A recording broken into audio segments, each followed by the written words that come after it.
Ladies and gentlemen, welcome to buzzbehindsports, and today we have Mr. Vijay Alva with us. We are going to dive into the realms of the fitness industry and how a strength and conditioning coach works with his clients.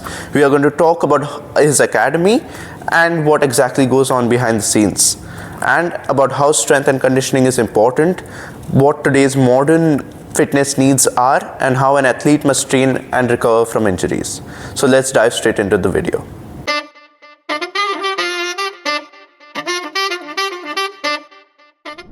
So, Mr. Vijay Alva, sir, it's a pleasure to have you here on Buzz Behind Sports and IISM initiative. A warm welcome to you. Thank you for being here today. Thank you. Pleasure is mine too. So, obviously, your main point is fitness and you have your own fitness academy. So, what exactly goes on there? Like, how do you go about the operations there?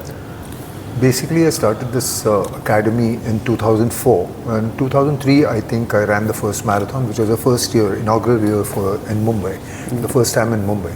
So, like, overexcited, running the marathon. So, I thought of, after running the marathon, I thought that I saw so many people, so much of interest that they put in the running part. There were not many people running, but there were a lot of people, I never expected so many of them to participate in the first. Maybe because of the excitement that it's been done in Mumbai first time. So I planned to start a runners academy in 2004. But then during the year, I thought of just including some strength and conditioning workout also, because I knew that just by running a marathon or just by running, you don't become totally fit. So my main focus was basically a mixed workout which would enhance your running performance. So I thought of strength and conditioning, not too much of weights then, but yes, body weight exercises, calisthenic workouts. I introduced those, different kinds, slightly intense, slightly more intense as we progressed. And I think we had a good number in 2004. We had a good number of people running the marathon, and of course the number of people in Mumbai also increased there. People started getting aware of what the fitness was all about. Yeah. I mean, not exactly the essence of fitness, that what can happen if you get fit. Yeah. They only knew that if you run, you could get fit. But I tried to mix the workout, and I got very good results, in fact, in 2004, and that's how the journey started. This is how. And now at the moment we have multiple sports and people participating in multiple sports. Like we have martial arts, which is of course my second love, you would say. Cricket was always my first love. So martial arts, track and field, we have lifters, we have some models, some film stars also working out with us. But everybody has different requirements and we work according to that. So we actually plan a workout for everyone. It's not very easy to plan an individual workout for a group of 60-70 people at a time. But you can definitely give them a change, something that they need, something that's required for them. That's how we operate. That's nice. So, in the current status, you mentioned that there are a lot of film stars, actors, models. It's difficult to give an individual workout. Yet, as you said, you try and give a more specific workout to each one. So, in that sense, is it just you who determines which group gets what type of workout, or you have a lot of experts working along with you on this part? I would say, unfortunately, no one with me. But fortunately, I'm doing that all on my own. And it's always been, I've been lucky to start as a fitness trainer in a group. Yeah. My first assignment was with the Elf Wing Circus Academy, where there were a group of nearly 40 to 50 boys, different age groups, under 19, under 22. And that was where I started. That is where I got I tasted the first blood, of how to train a group. And that was, I think, a plus point for me, because then individual training became just like a cakewalk for me. So group training is more exciting. And I designed the program on my own, of course. And there are some good students who have stepped up to a next level, they help me out during the workouts. Okay, so I give them a group. I make them the captain of the group, the leader of the group. It's like building up leadership quality also with them. So that's how we design program. But it's not a program that is like specific. In a group training, it's very difficult to have specific program. But your requirements, of course, what a model needs, what a marathoner needs, what a kickboxer needs, they're all different workouts that, or what a cricketer needs. Okay. So this is how we conduct a class. So when we talk about fitness, you obviously go way back in that. What's your secret, you would say, to keeping fit yourself? See, I was never a lazy child, I would say. I was very fortunate that I had a early school. My school hours were very early. The school used to start at 7 o'clock. So I was always an early riser. Like everybody in our house, we follow the old Indian tradition, like getting up early, doing puja and all these stuff. My mother used to do that. But I used to get up early, go to school early. So that habit was formed into me. So getting up early and looking forward to some kind of activity that I want to do. I always wanted to be active. So which, of course, in my family, no one is lazy. Everybody has played sports. Not my parents, of course, but my brothers, they've played sports. My sister was an athlete. And that has come in us, It's like, it's natural. It's a natural thing that has come for us. So getting up early, going for some kind of activity. Then I got into cricket, like I played, I was 12 years old, I think, when I played for my school, the Guile Shield. I was too young, like playing. Now it's not too young. These days it's not too young. You see children who are like 8 and 9 who participate in sports, like all kind of sports. It's not only cricket that they follow. Of course, the number is more. Numbers are more in cricket. But I started at the age of 12. I played Guile Shield for my school. And that actually motivated me to do something good. If I wanted to perform, I needed to be more fit. I always had this thing that I should be very fit to play a sport. So I don't know what kind of activity I used to do. I used to do some running, but there was no concept of strength training then. But for me, fitness was number one priority. That I first get fit, and apart from getting fit, it's becoming healthy. So it's not about just getting fit, because you are a student and you've been an athlete, so just by getting fit you don't be healthy, and just by getting healthy you don't be fit. Okay, so you have to have a combination of both. So I started doing that. I was more into running. I got into athletics in school, and then in college, of course, cricket started big time. So I was fortunate enough to be a part of the State Bank's fast bowler scheme, All India, where there were about 15 fast bowlers all over India. We were selected and we used to practice. That is where exactly first time I experienced what strength and conditioning training was. It was all thanks to Mr. J.D. Telan, God bless his soul, he's no more.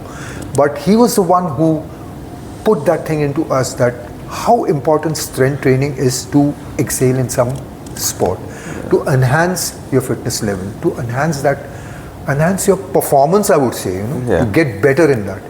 So that is where we started, but not knowing anything, why we are doing a deadlift, why we are doing a squat, why are we doing a shoulder press or a bench press. We didn't know anything. We just did it blindly, just followed him blindly. And of course it did work with us big time, because I used to be a fast bowler. So I used to bowl really fast. I mean, I know that I used to bowl fast. I was quick. I was probably quickest, I think. So that really helped me in my cricket, to take it forward. But then from there, I don't know, somehow I had this urge of doing a little more than what I was doing. So I joined a martial arts class. That got me excited. Maybe that movie Enter the Dragon got me excited, and I joined a martial arts class with Sensei Parvez Mistry. I practiced that, but that was only restricted to my cricket. I never had this thing that I would go on to become a black belt or go further down. I just practiced that, but yes, it became I became more interested. It was like a passion for me. Got into it more time, and in fact, I started participating in tournaments. That is where I understood. The first thing that martial arts taught me was discipline, because you need a lot of discipline to do martial arts. You can't be lazing around and doing that, because you'll go for a toss if you do. So you need a lot of discipline, a lot of focus, because everything is target. Whether you're hitting, you're blocking, you're doing anything, it's target. And that really helped me in my career. So that's very good. So that essentially shows how in your early days you stayed fit. So anything specifically pertaining to the nutrition or the intake that you would say has helped you be healthy alongside being fit? By God's grace, we are good eaters, and in the sense we eat healthy at home. Healthy is not starving. We don't starve ourselves. Okay, we cannot starve. We do our fasting and all that. Everything is fine. During festivals, during some festival or something, we fast. We do that. But eating healthy is our first priority. We don't eat any junk food. At least me, I don't know. The last time I had a cold drink was about 35 years back. Okay, that's the last time I had cold drink. After that, I've not touched. That's impressive. I've not touched a burger since then. I don't even have these McDonald's burgers and all that. I should not be naming it, but I still don't. I don't get into junk food. I eat home food, but of course I don't follow a particular routine, for my diet. Like I have a breakfast, I have my breakfast, I have my lunch, I have my dinner, but I wouldn't actually not eat rice. The day I feel like eating rice, I will eat. The day I feel like eating rotis, I'll eat that. It's like you have to eat proteins in the night and all. I don't follow that. But I know that next day I need to go and burn that extra thing which I've had. I need to burn it off. So I do that. My routine starts at 5 in the morning. And I get up very early. I get up at 4:30 in the morning. So my day starts at 5:30. That's where I start my running. Then I do my strengthening. Then being a fitness coach, I have the time to spend a little more than the normal person in exercising. So I have a separate routine. My martial arts routine in the evening that I do, not too much, I just do an hour or something, and that's how I keep myself fit. And eating is like very everything that's cooked at home. We go out and eat, of course, but I pick and choose what I'm supposed to eat. I will not just go and it's eating in moderation. Not moderation, maybe a little more, but things which matter to you. Things that don't matter to you, which are labeled as dead food, I wouldn't even touch that. That's true. Something that has some sort of nutritional value. Of course, a lot. In fact, not some, but a lot. A lot. So, when we talk about strength and conditioning, in today's day and age, there's the emphasis on having an aesthetic body, large muscles. How important is it to have the strength and conditioning in this era more than having the aesthetic body, you would say? Strength and conditioning, I would give top priority. It is very, very important to enhance your sport, to get your levels up, because they are more, they stimulate your muscles, make them stronger. That is what we were the unfortunate ones, which we never had this kind of training, this strength and conditioning training. But at the same time, I would warn even the coaches, I would say, I would be a little open in this, that don't overdo the strength and conditioning training. There is a time for everything. So when do you do strength and conditioning training? It's in the off seasons that you do, because there is so much of wear and tear throughout the year. That is the time where you build up again. You regain everything. You collect everything back. You get stronger in the off seasons. It's like periodization. Okay, it's like those 3 cycles which you follow: the macro, the meso, and the micro cycle. but that has to be followed properly. You can't just be doing a lot of strength and conditioning training during the season. So this is very good. As far as the body, like people, there are some people who want to have just a good body, that's it. But again, I would say there's no harm in having a good body, having a very good looking body. Like you have great biceps, you have a great chest, you're ripped, okay, you have six packs, everything is fine, but you give fitness first priority always, because ultimately in the long run, it is your fitness that will help you carry on in life. So I would say strength and conditioning, yes, you have to concentrate a lot on that, but it has to be a mix, of strength and conditioning. You can do a strength and conditioning. In fact, you can do a cardiovascular workout also in strength and conditioning. And it's basically called muscle endurance that you do. So that's but you, the coach, or you yourself, if you are a self-made coach, like if you are training on your own, you don't have a coach to train you, but you should understand the importance of strength training, how much you should be doing and how much you are not supposed to do. So when we also look at strength and conditioning training, there are a lot of people who give importance to having more weight in a lesser amount of reps. So for example, if you're doing a deadlift, they would say I'll do 1 rep of 200 kilos rather than, let's say, I'll do 10 reps of 20 kilos. Which one, by your judgment as a coach, would be better, more reps or more weight in less reps? See, I basically go for volume. Okay, so I basically feel that I work. See, as a sportsman, you work for muscle endurance. You need the strength, you need the power, you need the explosiveness. Everything is fine. But what you ultimately need is the endurance. And there are two types. There's a cardiovascular endurance and there's something called muscle endurance. Okay? If your muscles fail, you automatically start slowing down. Okay? If you start losing muscles, you will start losing energy. Your immune systems will go for a toss. So your muscles have to be intact. So you have to train accordingly. It's exactly it's up to a person's requirement. An athlete will never go in for a size.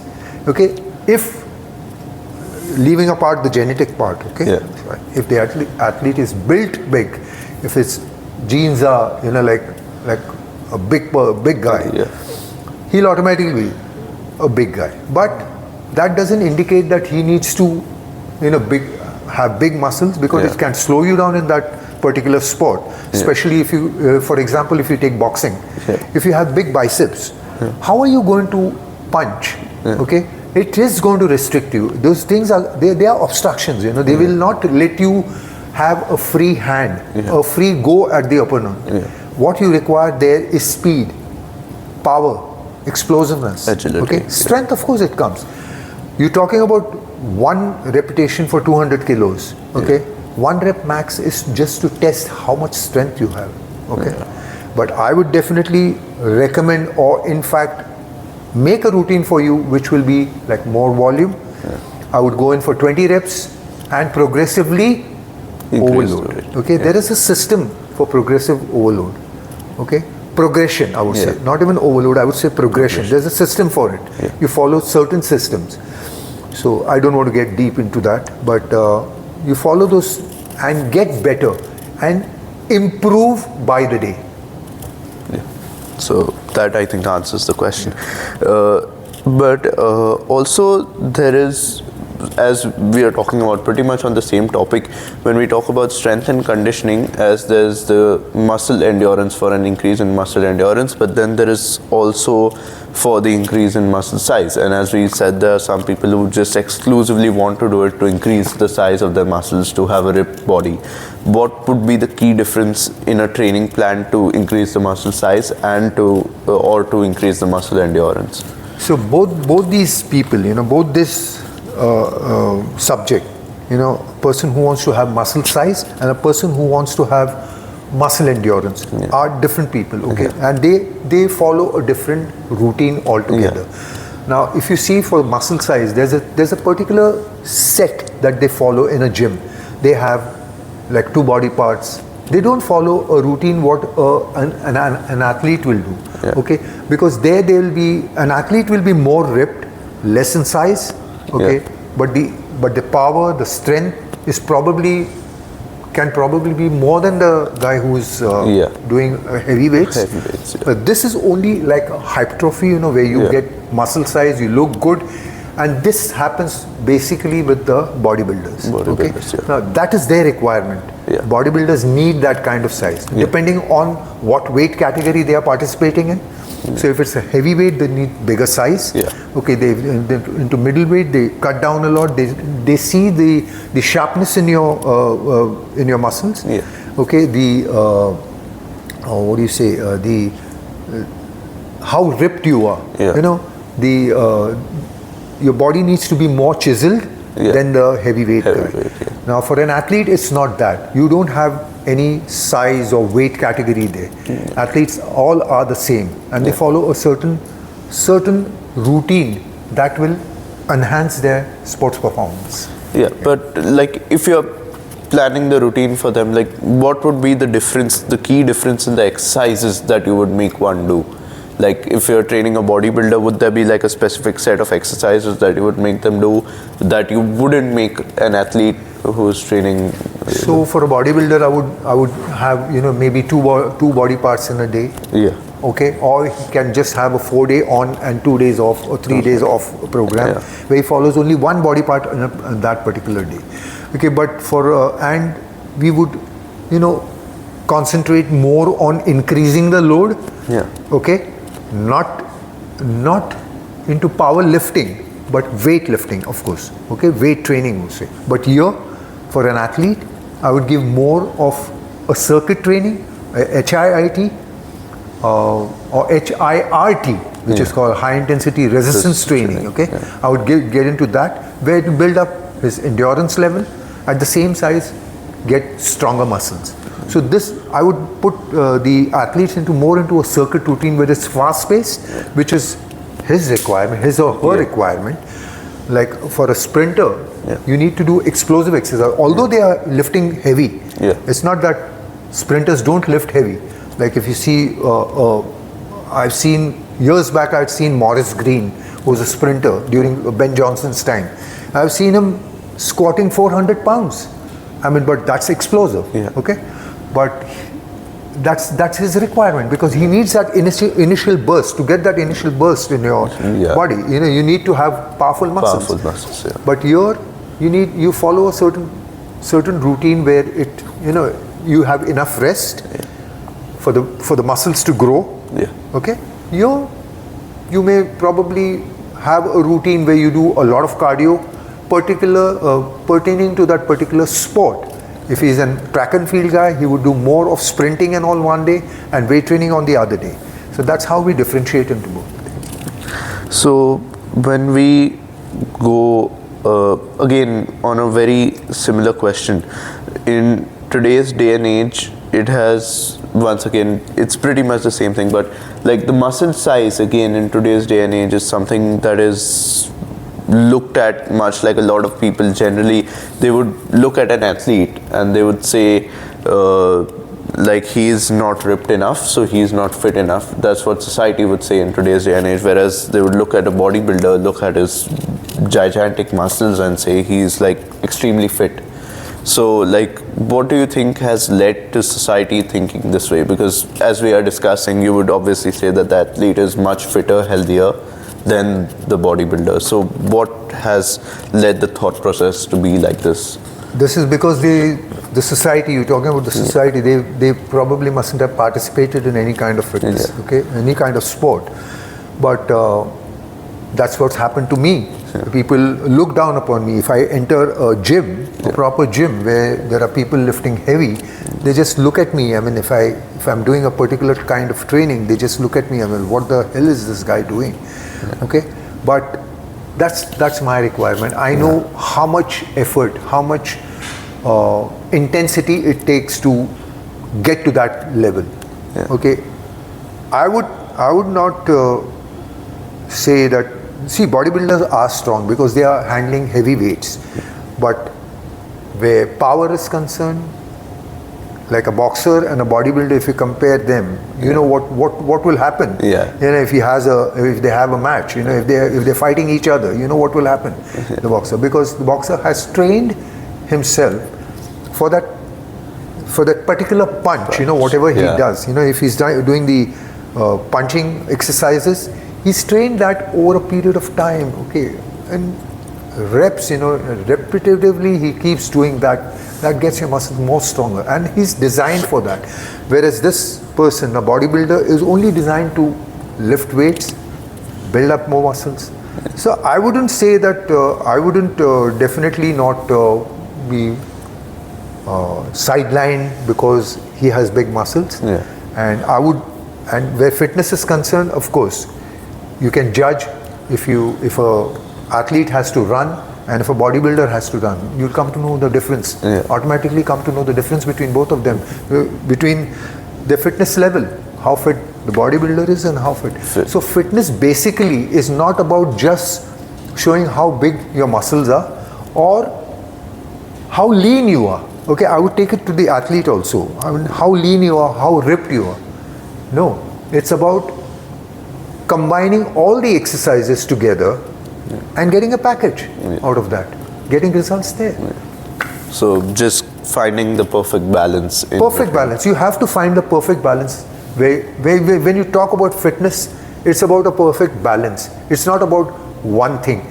I mean, there are a lot of runners who feel, in Mumbai there are a lot of runners who feel, marathon runners especially, you know. This I want to clear the air, because I'm happy that I'm speaking to you about this.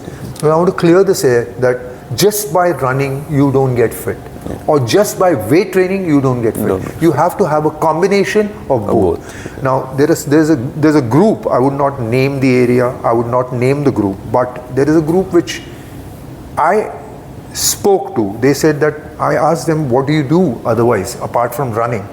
Because I know the importance of resistance, strength and conditioning, SNC, okay? The importance of resistance training. How will it enhance your sport? So they say that we do a lot of running and we do yoga. Now yoga cannot be a strength exercise, but definitely yoga has to be a part of your routine. Why? Because it's great for your cardiovascular system.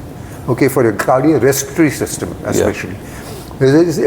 Everything depends on the way you breathe when you're running. Any exercise you perform, it's the way you breathe.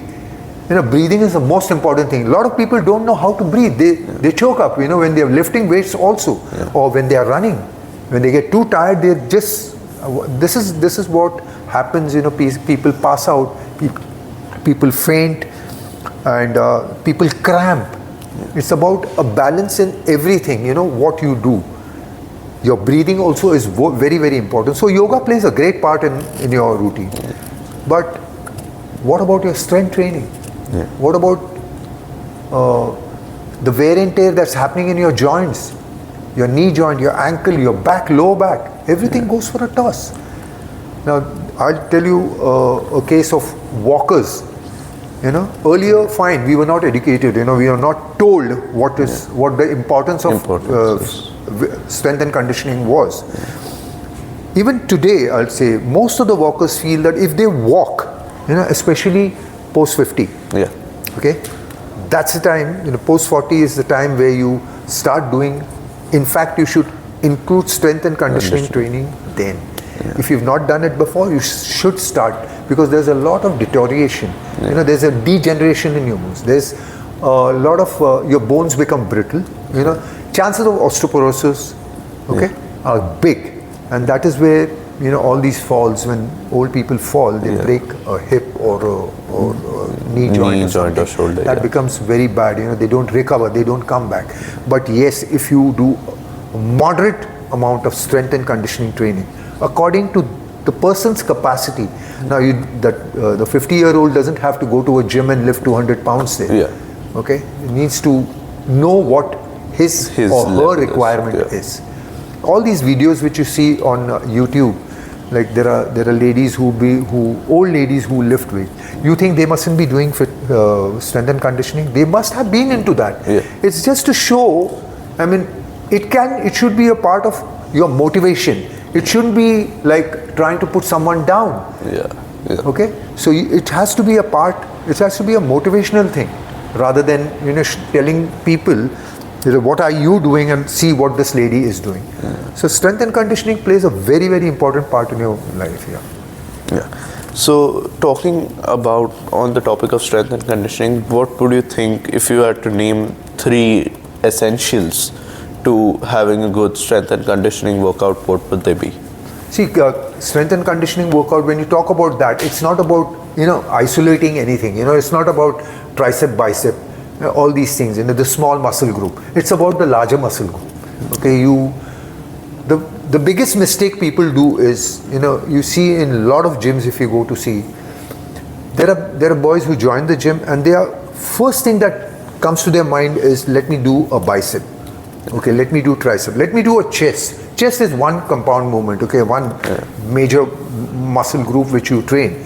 But that is because when you wear a t-shirt or a tight t-shirt, that's the first thing that is noticed. Your chest, your arms, But no. But what you want to, if you want to have perfect fitness, you have to train the bigger body parts, like the legs, the back, the chest, the shoulders. These are the bigger body parts, your glutes. Okay, legs, of course, it's included in that. So, strength and conditioning, when you talk about strength and conditioning, it's all about the bigger body parts, the major compound movements, okay? And you can also do especially the sports person, an athlete doesn't need to concentrate too much on the smaller muscle group, like the bicep, the tricep. See, if you do a chest, your triceps and your shoulders are involved. They are the supporting muscle there. Yeah. And if you do a back, your biceps come and get involved. Yeah. So it's not that you're not focusing on those muscle group. You're not training those muscle group. It is being trained. But if you want to, and you're not going to lose symmetry. Okay, you're not going to lose any size. Your biceps are not going to be thin, and the other body parts are not going to be big. Yeah. It's going to help that. Okay, if you still want to have some definition into this, but I would say that for an athlete, you don't need to concentrate on that more. You need to concentrate more on functional work, what is required to you. And I get a lot of these queries, and people come to my class, they want to join my class, they say that's especially the models and the people who work in films, they say that, sir, want good biceps. I said, basically first get into toning up. Your frame has to be, the picture inside can be very good, beautiful, but if the frame is not good, you can just go for it. So I say that just train for the bigger body parts, get your shape well, get fitter, and then we can look into all these other things, because it's a process. You cannot have it overnight. You cannot think that today I want to. In fact, years back, I used to train. I used to operate from Juhu. I had my clients there. So they were most of them were from the television industry. Okay, so those guys used to come and tell me that today, sir, I'm going for a party, so I need great biceps. My biceps should look good. So what's the big idea about that? It doesn't come overnight. Even if I pump your bicep for that matter, if I pump it for an hour, it'll come down. It's not going to remain pumped all the time. Okay, and of course it definitely matters a lot what you eat, pre-workout, post-workout. All these nutrition plays a very important part also in your fitness. So when we also talk about strength and conditioning, for an athlete it's different, but also for like the players of a different sport, like obviously maybe a footballer would need to focus more on his lower body, a cricketer on the upper body, cricketer also on the lower body. On the lower body, but like the focus differs from sport to sport on different parts. So like how would you say that also affects like the workout in terms of strength and conditioning? Like in a trainer's mind, how would he go about training like a footballer differently and a cricketer differently? See, when you talk about football, it's more of the lower body. You concentrate more of the lower body, but there has to be, the ratio at least has to be 2:3. Okay, it can't be 1:3. Okay, you need to have a strong upper body also, because the mechanics of running, if your hands don't move fast, your legs don't move fast. Okay, you try tying your hands up and try to run fast, and free your hands, move your hands properly, right technique of running, and you'll run better without getting tired. Okay, without going out of gas. Okay, so you'll concentrate more on the lower body for a footballer. Okay, the focus is more on the lower body because he has to run a lot, he has to be strong, he has to kick the ball. But when you talk about a cricketer, it's a balance of both. Okay, he needs strong shoulders. Okay, he needs a strong back also. He needs a strong back.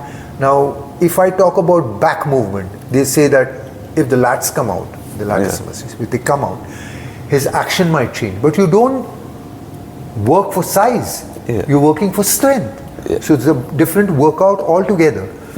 Your lower body, yes. Why important? Because you need the balance. Your glutes, your hamstrings, your quadriceps, all these things give you that push, to, like I would speak about a fast bowler. Okay, where does the strength come from? It comes from the lower body. If he doesn't have that right thrust, hip thrust you would say, he would never be able to bowl fast. It will be a complete, his shoulder will start deteriorating and complain of shoulder injuries, all this because of overuse, because you're trying to use too much of your shoulder. See, all the fast bowlers, if you see, great fast bowlers like Sean Tate, I would say. Sean Tate was Australian fast bowler, he was 100 miles per hour. But what happened? His career was very short. Yeah, because he used more of his shoulder power. Okay, whereas you see a Brett Lee, it's flow. You see a Dale Steyn, flow. Because it was a balance of the lower and the upper body. Okay. Your mechanics have to be very right, and your strengthening, you have to know what you exactly require for a particular sport. That's very true. So obviously talking about the IPL, we have a lot of players who are newcomers, and you are talking about injuries and the mechanics of a player needing to be fundamentally right.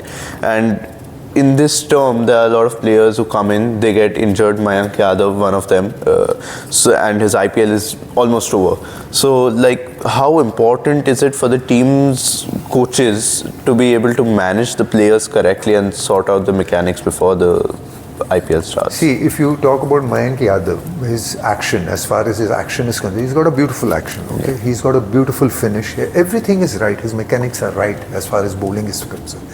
But the only thing is, the expectations were too much. Like he bowled a 157. So people thought, why people? Even the back staff. People who are in the working people with them, with him, have to understand the importance of a tearaway fast bowler. Now, a tearaway fast bowler cannot be. You cannot expect him to, be doing that every match, or like choose the matches for him. And make him play. If you want him to last longer, you want to see him in a bigger picture, you want to see him in a bigger format, then you have to build that kind of endurance for him, the fitness level for them, because he's the one who's going to bowl fast all the time. You cannot expect him to come, and you can't tell him to, okay, today you don't bowl fast, you're only going to swing the ball. No, it's not going to happen, because he is a fast bowler, so he is going to bowl. So you have to keep his fitness intact. That is the reason why I say that too much of strength and conditioning, no. Too much of skill is a yes. Because he has to be practicing in the nets for a longer duration, so that he doesn't get injured. His body gets used to that longer duration of bowling. Okay? So this is what exactly, I think this is what exactly is happening with the IPL people, because the limit is only 4 overs. So they feel that 4 overs just go all out. And they practice also, I think, the same mindset that they need to only bowl 4 overs. Now, they cannot practice with that mindset. For those 4 overs to be good and to last for a longer time, you need to practice for a lot of hours in the nets. Strength and conditioning, fine, you have some time, but during the season, yes, you need to practice more in the nets, more skill work than the strength and conditioning work, because that is what is going to help you in that. That's the reason, maybe that must be one of the reasons of his injury, or I don't know, he didn't fall or something, but he just injured. This is what happened to Probably Bumrah also had the same problem. But he's come back good. Okay? He's come back good. So you have to understand the importance. I still remember when I was the fitness trainer for Mumbai Ranji Trophy. We had a lot of big names, Of course, Sachin didn't play all the matches, but we had like Paras Mamre, we had Nilesh Kulkarni, we had Ajit Agarkar, who played quite a few matches for us. But I used to see Ajit Agarkar bowl a lot in the nets. Okay, although he was very much into strength and conditioning. He used to discuss with me a lot of strength and conditioning work. But his main priority, he knew that what his priority was, he had to practice in the nets. He had to do a lot of skill work. That is why he bowled a lot and he was very successful during that season. Avishkar Salvi, we had Paras Mamre, who, he came out, I think after a long gap, he came back and he did pretty well. That is because of good practice sessions that we had during the season. During the off season, those 2 months which we had with the Mumbai team, I grilled them a lot because that was it. Those 2 months were the main period where I would train them to the max and then we do our skill work. That is why I don't think, I don't even remember anyone getting injured during that entire season. Everybody was there on the spot. That's very good. So when we talk about a strength and conditioning coach, what are likely job opportunities for them, especially like we talk about our own sports science students, like when they go out into the world, where do the job opportunities for them lie? Depends on what kind of job they're looking at. Some would want to get into sports, but there's a lot of opportunity where strength and conditioning is concerned. People today now, I'll tell you, a lot of people are aware of the importance of strength and conditioning now because there are colleges who are teaching them. You have a faculty where you have a strength and conditioning, like I teach in IISM. Okay, I take the strength and conditioning, I take health and wellness. So I teach them the importance of it. So there are many other colleges which have these things, and it's like an opportunity to youngsters, the present generation. The opportunity is big if you choose the right thing, what you want. We have when we have batches, we have a mixed mindset. Some people want to get only into athletics. Some people want to get only into powerlifting, strength and conditioning. Some want to get into sports like cricket, football. They want to be coaches. In fact, a lot of them I see them on Instagram and Facebook and all. I see their posts. They've become coaches now. They've started training teams, although they also play, but they have started training teams. The market is open. The market is big, but you have to choose the right steps. I mean, you have to get into the right area. Okay, choose the right. What do you call it? The right sport. Where you want to do well. So when we go into the area of strength and conditioning post an injury as part of a rehab, like at what point do you think an athlete should switch from rehab exercises to SNC, and then how does the coach take it on with the athlete? It's progressive. Now, this is my area, I'll tell you, because I've been injured in the last 2 years, I would say. I've had a very bad injury as far as my knee. So I had a surgery done on my knee. I had a bad fall. My tendon was absolutely torn. Okay, so I have 3 bone anchors in my knee. Okay, now it's pretty surprising. Like, people don't believe that I have these things. I'm operating properly. So where Sachin had this tennis elbow thing. Okay, a lot of people, when you get injured, it's up to your recovery first. The doctors the doctors are the main people who are taking care of you when you're getting okay. Okay, till the rehab is done with the doctors. They do a lot of strengthening exercises with you. There's a format that you follow. Then comes the role of the physio. Your movements. Okay, your movements are very, very important. So motor skills. In fact, you go back to school, when you're injured, when you're coming back, you're on the recovering stage, you go back to school, you improve, try and get your motor skills right. I'll tell you, you ask me, when I got injured, when I stood up, when I started walking, I was disoriented because it was like a 4-month on the bed. I couldn't move. I couldn't even lift my leg. It was that bad. I used to have this feeling, whether I would be able to walk. Forget about running. Whether I would be able to walk in my life. But it all happened, and my daughter, who's a physiotherapist, she lives in Australia.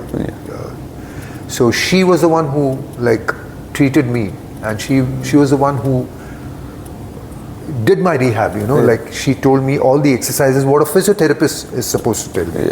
So I did my physiotherapy, and post that the SNC coach comes into it. But there again, it's not going to be like what I was doing 7 months back. It's going to start from scratch. It's like a beginner starting a workout. So the coach has to understand the importance of strength training for the client, for the injured client. How do you get him back or her back? So it's like a process. It's like progression, very slowly. Take your time. Don't be in a hurry to do anything. The coach has to design a program where first concentrate more on the strength part. The endurance part comes later, because you lose a lot of strength post-surgery, or post-injury. You lose a lot of strength. So that is where you start building up. That is where the strength and conditioning coach has to design a program. Choose the exercises which are required for the client. That's true. And lastly, what would be one piece of advice you would want to give to our sports science students who are aspiring to become strength and conditioning coaches, or not just our sports science students, but anybody wanting to become a strength and conditioning coach? One piece of advice for them. I would say one advice I would give is be a role model. Be fit.